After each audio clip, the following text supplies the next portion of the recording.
Hello, this is episode 4. We are so amazingly psyched to finally give you the action plan for managing the stress-weight connection. I'm Cheryl Gordon. I help educate midlife women about sleeping better, feeling stronger, and losing weight using the tools of yoga and mindfulness. And I'm Charlene Stiles, a holistic nutritionist, a life coach, and a metabolism mechanic. So, you want to lose that menopause middle or that menopause belly, that stuff that just appears out of nowhere as it seems? I know, and I was still exercising and eating healthy, doing all the things. Where did all the flesh come from? Today, we're going to look exactly at that, where the cortisol belly comes from and how it can cause weight gain, and why so many of us are busy as women and accomplished who have juggled stressful schedules for our lives for perhaps even decades. And then why do we suddenly gain weight from stress? It's like nothing is new after all. I know. I am going to do my best to share my screen here. And when we're at home base, which is the green part right in the center, we are feeling safe and calm and we're centered. It's a really desirable place to be. It's when we're at our best, really. If we're below home base, and that's in the gray zone, we're feeling a lack of energy. Above home base, and that's the orange zone, we're feeling jazzed, maybe a bit scattered or even overwhelmed. We're at our best when we're at home base in the green zone. Our brain there is firing on all cylinders, but we are also maximizing efficiency in our systems. Pushing our systems to the orange zone is inefficient and exhausting, and it's depleting our bodies of essential infrastructure repair. Think digestion, cell repair. One way what a teacher explained it to me is picture a war zone. Heaven forbid we're in a war zone, but that's a place that's been in crisis mode and it's a blown up wreck of rubble. After decades of running crazy, never resting enough, pushing ourselves to the limit, our systems are a blown up wreck of in a lot of ways. Not enough energy to digest well or to do that cellular repair. In our 30s, we could get away with it, but the consistent deficit of restoring the system adds up. Yeah, and the hormone that circulates during these prolonged periods in that orange zone, as you may know, is cortisol, and which is our stress hormone. So when cortisol stays too high for too long, whether that's from stress or over exercising or merely a lack of sleep, it signals the body to store fat, to hang on to it, and particularly around the belly. And that's because your body thinks that it needs to conserve energy to get through this crisis. And even if the crisis is just a mere daily and regular type of stress. Plus, cortisol triggers the breakdown of glycogen, that's our stored glucose, and that allows the glucose then to flood the system with extra fuel, extra sugar, extra glucose to escape that perceived threat. So the problem is that there's really nothing to run from here, though. So, and as we covered in the hormone episode, that spike in glucose triggers an insulin response, and insulin's job is to store that glucose as fat, particularly in the belly.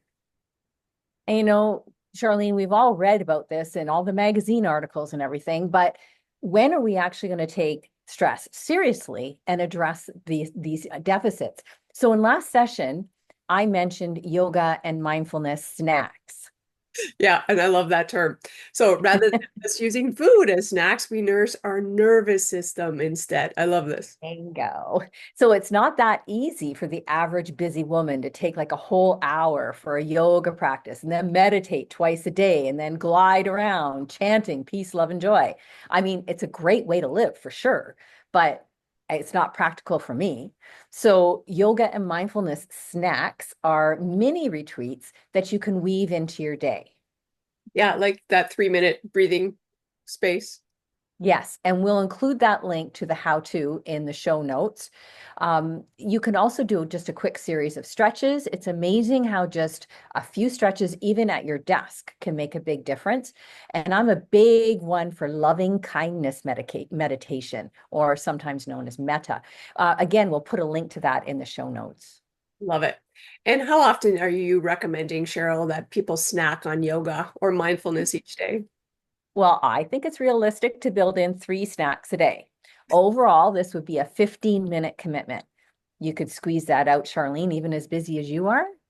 I think so. Yeah, for sure. I think it would just be a matter of understanding the benefit and then, of course, making that commitment to myself. And I think, obviously making it a daily habit. So I may even venture to say, so I feel its benefits. That might be the hook. Yeah. So you've got to do it to get used to it, to feel it in your body. And then that's where the momentum comes from. That's where the motivation comes from. So you might wonder, like, how could 3 to 5 minutes on a reset make any real impact? Well, it's got to do with resilience. I know how it feels to get stuck in that orange zone of stress. So let's just call back up the graphic, even though it was kind of funny the way it was. There No, we go. it was great. Yeah, so here we are. And you can see if you're in that orange zone of stress, Sure, I'll you're just, sorry, interrupt you. oh, We can't see it on the screen if you were trying to share it again. ah, Yeah. let me try sharing. Let me Okay, try sharing. There we go. Girls gone wild. There we go. there we go. So when you're in this orange zone up here, agitated, difficulty sleeping, irritable, racing thoughts, all of these things um, add up to like a rush of adrenaline. That stress response starts with a rush of adrenaline. We can get quite addicted to that. It can be quite normal for us. And coming down out of the orange zone to the gray zone, which is often the compensation our body makes, our body has to go further and then find the balance later. So often we go from the orange down to the gray, and that feels really dull and depressing. God forbid I feel anything unpleasant, like dull or depressed. So I do something that pushes me back up to jazzy. I do something that makes me feel like I'm not dull and depressed, but I go too far because that's my habit. I'm addicted to that adrenaline rush. And there's no real chance to get familiar with the green zone. So the little snacks re-educate the nervous system to find that green zone. We can set ourselves to that automatically on purpose. We can do it. So if we familiarize ourselves with what it feels like to be in the green zone, where we're not dull and depressed, we're not super jazzed, but we're firing on all cylinders. Even if outside circumstances are really crazy, we can still do that. Yeah, geez, I love that. And just today, myself personally, I was noticing the extreme pendulum swing from being flatlined of like overtaxed, overworked, whatever, overwhelmed over everything, to this complete like adrenaline rush. I'm late, I gotta go, and that makes me feel alive. It's so interesting how that works. I do Yeah. find though, I personally always feel way more grounded and relaxed after yoga. Yeah. And the reason mindful movement is so powerful has to do with how the stress is actually held in your tissues. Let me see if I can try to figure this out. Every event that has ever happened to you, someone smiled at you yesterday, or conversely, you almost got hit in traffic. This creates a neurochemical reaction in your body, and the brain almost instantaneously evaluates this circumstance and searches through its lifelong database of possible meanings and then issues commands for a hormonal cascade that historically has helped you manage in similar circumstances.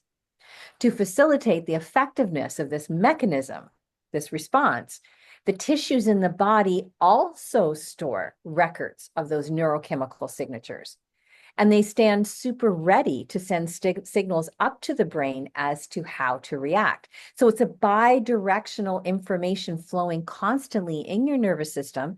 And recent research in the last decade or two suggests your connective tissue is a parallel nervous system that's also feeding information up to the brain about what's going on in your environment and how you should react to it. That's why some of my teachers say the issues are in the tissues. And this is why the slow rhythmic movement of yoga or somatics, timed with a deep nostril-based breath, literally cleanses those neurochemical habits. Yoga really is unique in that it combines movement with no competitive aspect to fire up the nervous system. And I should say, yoga practiced in a somatic kind of gentle way. I'm sure there's lots of versions of yoga nowadays that do fire up our nervous systems, but we're looking to bring us into the green zone. So you get the physical benefits of exercise in a classical or gentle yoga class, but you also get that support and guidance to come back to the green zone.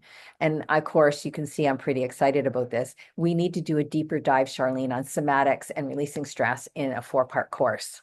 Absolutely. And I'm super excited to dive into that and share it.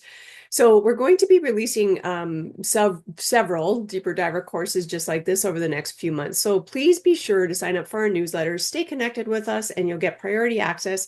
You can find a sign up form somewhere. We'll link them around here and more resources at either one of our websites, which is purenaturalhealth.ca or CherylGordonYT.com. And of course, please subscribe to this channel or comment below. It really helps us share this information and let us know how your Empress journey is really unfolding and whether these topics affect you too. Okay, that's it for Thanks. today. Bye. Bye for now.